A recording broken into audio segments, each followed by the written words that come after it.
There are few things as startling, and thereafter as unsettling, as a ringing telephone in the dead of night.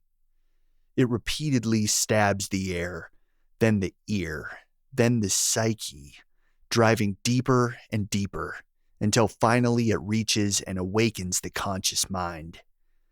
It pulls the innocent from the blissful peace of sleep into a dark, cold world of reality, in which someone wants something from them, or needs to deliver life-altering news to them, or is compelled to level a shock from which they might never recover.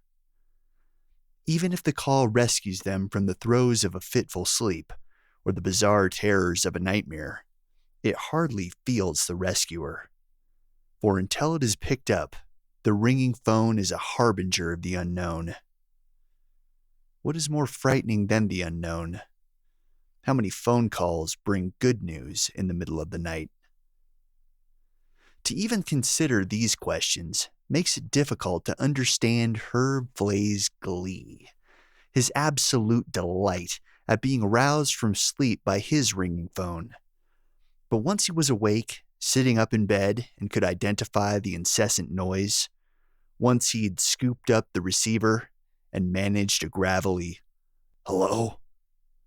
Once he'd heard and recognized the voice on the other end and gathered the incoming message, he was delighted indeed. It was the call he'd been waiting for, waiting and waiting. It was the call he'd given up hope of ever receiving. Now it had come. It mattered not a whit that it was 1 o'clock in the morning. It mattered even less there was at that moment a torrential downpour taking place outside, a fierce thunderstorm into which that call would force him to venture. Nothing mattered now. The call had come. He was relieved beyond words. He was happy as a lark. 2 people had been found dead. Herb Flay worked for a funeral home, the Fen-Griffin Funeral Home and Crematorium to be precise. It was a revelation that frequently caused queasy twists in the listener's stomach, or the feeling of cold fingers climbing their spines. But it needn't have. Flay was used to the reactions, the discomfited pauses, the wary looks, the interesting and alarmed noises people made, involuntary or on purpose, when they learned he worked at a funeral home, that he worked with the dead.